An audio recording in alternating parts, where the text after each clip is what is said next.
My name is Nellie, and for as long as I can remember, I've been fascinated by the world around me in ways that seem to perplex my family. While Emma, my sister, played with dolls and dreamed of being a princess, I collected leaves, rocks, and anything else I could examine under the little magnifying glass I'd gotten from a cereal box. "Mom, why do leaves change color in fall?" I'd ask, holding up a particularly vibrant maple leaf I'd found. "Ask your teacher, Nellie. I'm busy helping Emma with her dance costume," she'd reply, barely glancing my way. This was a common response to my endless stream of questions about nature and science. I remember one particular afternoon when I was 7, sitting at our kitchen table with various household items spread out before me. I'd been mixing baking soda with different liquids, fascinated by the reactions. "What in heaven's name are you doing?" Mom's voice cut through my concentration. "Look at this mess. Clean this up right now. Your sister has her friends coming over for her birthday party, and I need the kitchen." Ah yes, Emma's birthday parties. They were always grand affairs with entertainers, life-sized cartoon characters, and dozens of guests. Mine, on the other hand, were quiet affairs with just my grandparents and a simple cake. The contrast couldn't have been more stark. "Here's your birthday present, sweetheart," Dad would say, handing me another volume of the science encyclopedia. Don't get me wrong, I loved those books. But watching Emma unwrap her mountain of toys and gadgets at her parties made it clear where our parents' attention truly lay. Thank goodness for my grandparents, Dad's parents. They were my sanctuary, my escape from the constant reminder that I was the odd one out in our family. Every weekend and school holiday, they'd welcome me into their home with open arms.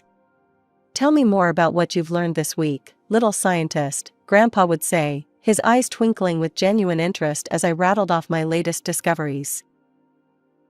Emma never came with me to our grandparents'. "They're so boring," she'd complain. "Besides, Mom and Dad are taking me to the new theme park this weekend."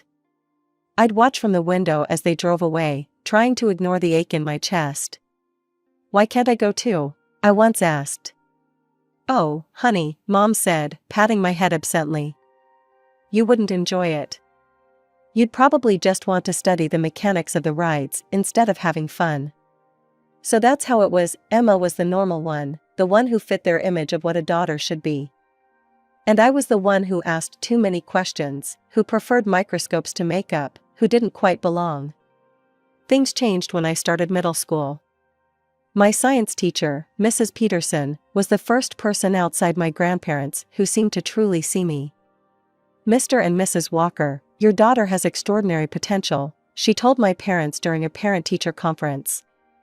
I was sitting outside the classroom, but I could hear everything clearly. I've never seen a student grasp complex scientific concepts so naturally.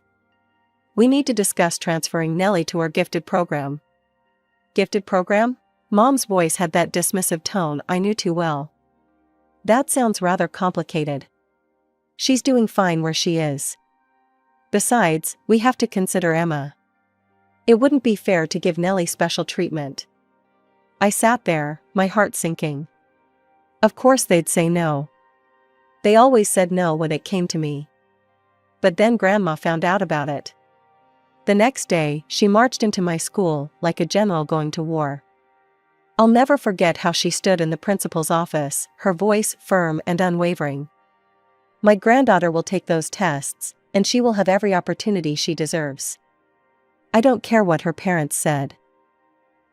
But Mrs. Walker, we need parental consent. I'll handle my son and his wife. You just make sure Nellie gets her chance." And somehow, she did it. After a week of intense discussions, and I suspect some financial incentives from my grandparents, my parents finally agreed to let me take the placement tests. I passed them all with flying colors. Suddenly, my world expanded. The gifted program opened doors I never knew existed. International science competitions, academic Olympiads, research seminars, I threw myself into all of it. For the first time in my life, I was surrounded by people who thought like me, who got excited about the same things I did. I won my first international competition with a project about sustainable ecosystems. Then another. And another. Where should we put this one? Grandpa would ask each time I brought home a new trophy or diploma. In the box with the others, I'd say, pulling out my special cardboard box from under the bed. I never displayed my awards, partly because I didn't want to seem boastful, but mostly because I knew they made my parents uncomfortable. Emma, of course, had her own take on my success. Nobody likes a know-it-all, she'd sneer, but then turn around and say, "Hey, can you help me with my science homework? And maybe just do it for me?" "Emma, that's cheating," I'd protest. "Nellie, help your sister right now," Mom would inevitably command. Family helps family. So I'd end up doing Emma's work, feeling like a fraud but too afraid to stand up to my parents. It became a pattern. Emma would demand, my parents would insist, and I would comply. I often overheard my parents talking about me when they thought I wasn't listening. Their whispered conversations floated up the stairs to my room, where I'd sit with my chemistry set or the latest research paper I was studying. "I just don't understand where she gets it from," Mom would say. "No one in our family is like this." "Maybe she was switched at birth," Dad would joke, but the undertone of seriousness in his voice hurt more than if he'd meant it as a pure jest. One evening, after I'd won another science competition, I heard Dad's voice from his study. He was talking to Emma about her struggling grades. "It's not fair that she's so smart," Emma whined. "Listen, sweetheart," Dad's voice softened. "The weak need to be supported. That's why we focus on you. Nellie, well, she'll be fine on her own." I pressed my back against the wall, fighting back tears. They thought they were justifying their neglect with twisted logic, as if being capable somehow meant I didn't need love or support. At school, I was that weird girl who spent lunch breaks in the laboratory instead of the cafeteria. Sure, people would come to me for help with their science homework, but real friendships? Those were rare. Grandma and Grandpa were my rocks. They'd listen for hours as I explained my latest experiments or theories. They never made me feel like I was too much or too different. "Look what I found for you," Grandpa would say, pulling out scientific journals or new equipment for my experiments. "I thought this might interest you." But despite having my grandparents' support, the hole in my heart where my parents' love should have been felt vast and empty. I'd watch other families at school events, parents proudly hugging their kids, siblings supporting each other, and feel a deep ache in my chest. Then came the news that would change everything. I was graduating early. At 16, I'd completed all my high school requirements and had been offered a full scholarship to one of the top universities in the country. The day I left for university felt like breathing fresh air for the first time. The campus was buzzing with energy, and for once, I wasn't the odd one out. In my advanced chemistry class, I met Sarah and Michael, who got just as excited about molecular structures as I did. For the first time in my life, I had friends who understood me. We'd spend hours in the lab, bouncing ideas off each other, getting excited about discoveries that would make most people's eyes glaze over. But even as I thrived in my new environment, a part of me still yearned for my family's approval. I'd call home weekly, hoping for more than the brief, disinterested conversations I usually got. "Yes, Nellie, that's nice," Mom would say when I tried to tell her about my research. "Oh, did you hear about Emma's new job? She's working at that fancy boutique downtown." I didn't know it then, but my time at university was the calm before the storm. It happened during one of my routine calls home. I was in the middle of my second semester, deep into my research project, when Mom's voice caught my attention. "And with your father's condition getting worse," she was saying to Dad, probably thinking I was on mute. "What about Grandpa?" I interrupted, my heart suddenly racing. "Mom, what's wrong with him?" There was a pause, too long to be innocent. "Oh, Nellie, I didn't realize you were still there. It's nothing serious, just a minor health issue. He's already recovering." "I'm coming home," I said immediately, already mentally calculating the fastest route. "I can be there by tomorrow morning." No, don't be ridiculous," Mom's voice turned sharp. "You need to focus on your studies. Emma is helping them out. Everything's under control." Something felt off about her tone, but I tried to convince myself I was being paranoid. Still, I called Grandma right after. "Oh yes, dear," Grandma said, her voice oddly distant. "Emma's been such a help. She comes by often to check on your grandfather." "Emma? The same sister who used to say visiting our grandparents was boring?" Something wasn't adding up. 2 weeks later, I stood at my grandparents' familiar front door, my heart pounding with anticipation. But instead of Grandma's warm welcome, I found Emma blocking the doorway. "What are you doing here?" she asked, her face a mask of fake surprise. "I came to see Grandpa and Grandma." "How is he?" "No one's home," she said quickly, too quickly. "They're out." "Out? Grandpa's sick." "Where would they go?" "I don't know, Nellie. Just go away." She started to close the door. "Wait." I put my foot in the doorway. "Let me come in and wait for them." I said no one's home. She shoved the door hard against my foot. "God, you're so annoying. Just leave." Confused and hurt, I tried calling Grandma. Straight to voicemail. This wasn't like her at all, she always kept her phone on for me. With nowhere else to go, I headed to my parents' house, hoping for answers. Mom and Dad were in the kitchen when I arrived. "What are you doing home?" Dad asked, not even trying to hide his annoyance. "I came to see Grandpa and Grandma, but they're not home. Emma wouldn't let me in." "Oh, honey," Mom interrupted, exchanging a look with Dad. "We were going to tell you, your grandparents are in a nursing home." The world seemed to tilt sideways. "What? Why didn't anyone tell me?" "It was a quick decision," Dad said smoothly. "They needed specialized care. It's better this way." "Which nursing home?" "I want to visit them." "They're under quarantine right now," Mom said quickly. "No visitors allowed." "Maybe next time." Eventually, I did go back to university, but something felt terribly wrong. I tried to focus on my lab work, but my mind kept circling back to that afternoon at their door, to Emma's hostile face, to my parents' too smooth explanations. That terrible call came on a Tuesday morning. I was in the middle of an experiment when my phone lit up with Mom's number. The fluorescent lights of the university lab hummed above me as my heart started racing. Something about the timing of this call felt ominous. "Nellie," she said, her voice oddly flat. "Your grandfather passed away last night." The test tube I was holding slipped from my fingers and shattered on the floor. The sound echoed through the empty lab like a gunshot. "What? No, when's the funeral?" My voice came out as barely more than a whisper. "Thursday at 2 p.m. Don't be late." The way she said it felt strange, almost rehearsed. I didn't even bother cleaning up the broken glass. I rushed out of the lab, my mind spinning with grief and confusion. My beloved grandfather, gone. No chance to say goodbye, no final words of wisdom from the man who had believed in me my whole life.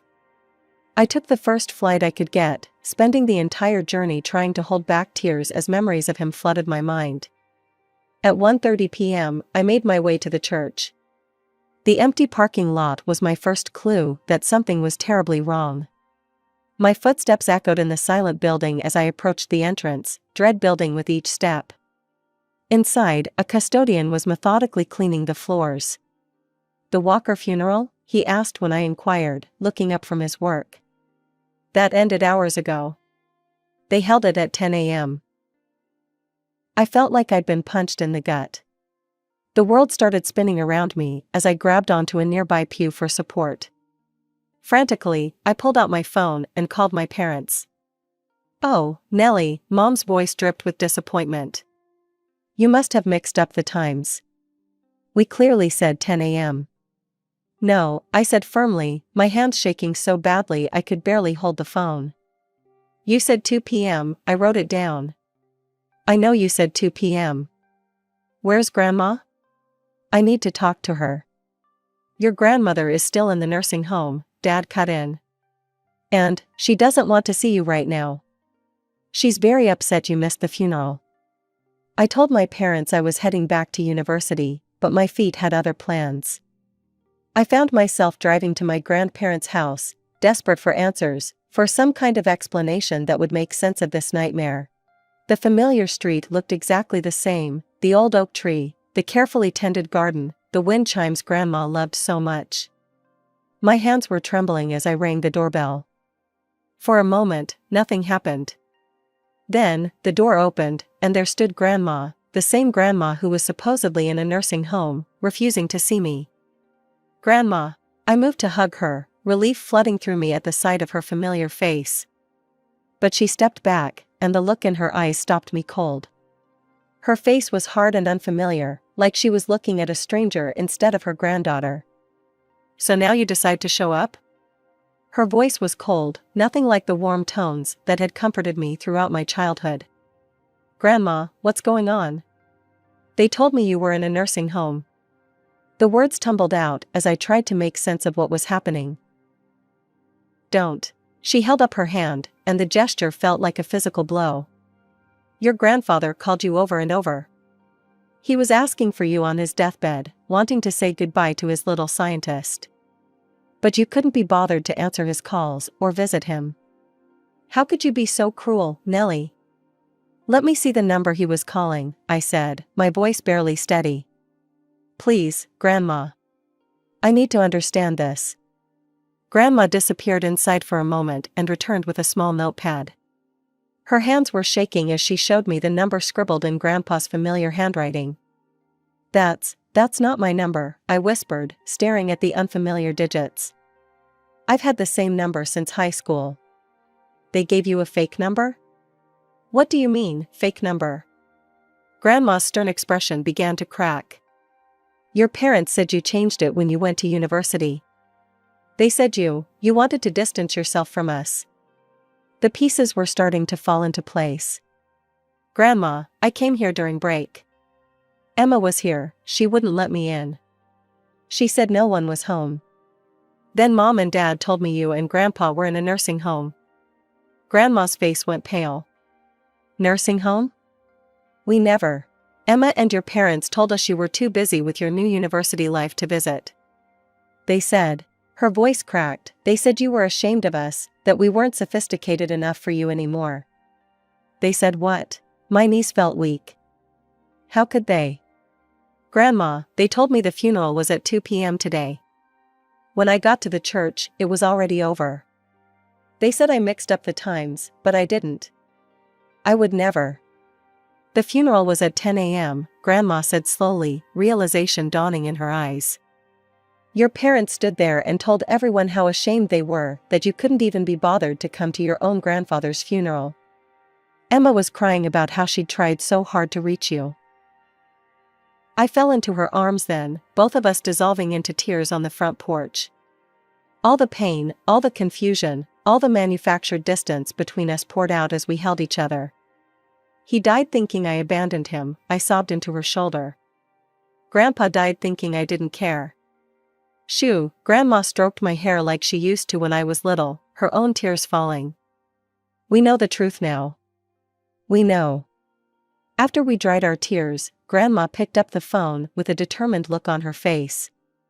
Her fingers trembled slightly as she dialed, but her voice was steel when she spoke. "Linda? Yes, it's me. I need you, Robert, and Emma to come over right away. There are some important documents we need to discuss." "No, it can't wait." "They'll be here in an hour," Grandma said, hanging up the phone. I told them I had important documents to discuss. "The lawyer is on his way too."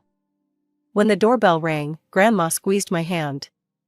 "Stay in the kitchen until I call you." I heard them enter, Mom's practiced social laugh, Dad's formal greetings, Emma's bored sighs. Then Grandma's voice, unusually sharp, "Please, everyone take a seat. Mr. Harrison is here to read George's will." That was my cue. I stepped into the living room just as the lawyer was opening his briefcase. The looks on their faces were unforgettable, Mom's perfect smile frozen in place, Dad's face draining of color, Emma's mouth hanging open in shock.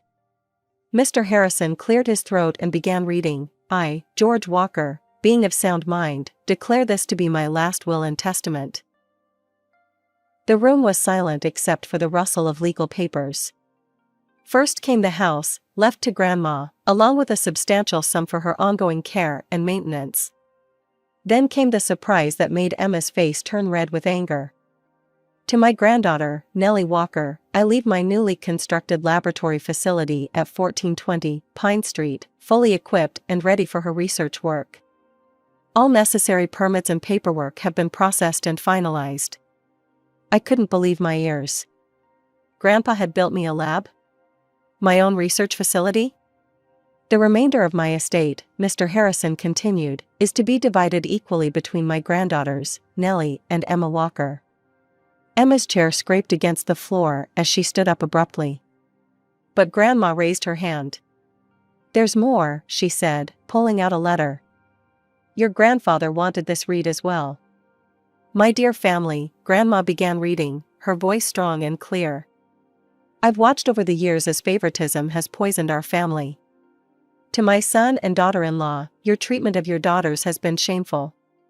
Each child deserves equal love, equal support.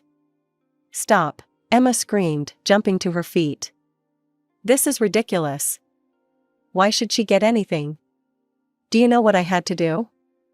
All those hours sitting with that boring old man, pretending to care? Mom tried to shush her, but Emma was beyond control. You promised, she turned on our parents. You said if I played nice, if I visited him and acted like the perfect granddaughter, everything would be mine. You made me grovel to a dying man. The raw truth of their manipulation was finally exposed in all its ugliness. And now what? Emma continued, her voice getting shriller. Little Miss Perfect gets a whole laboratory, and I only get half the money? No. Give me the house. She doesn't need both, she can have her precious lab. I sat there in silence, watching my sister's true colors emerge in all their violent shades. The perfect daughter act had finally cracked, revealing the ugly reality beneath. Well, Mom broke the tense silence. Nellie, you heard your sister. Be reasonable. Do you know how much we've invested in your education? All those science camps, competitions. I almost laughed. You didn't pay for any of that. Grandma and Grandpa did. That's not the point, Mom cut in sharply. Family means sacrifice.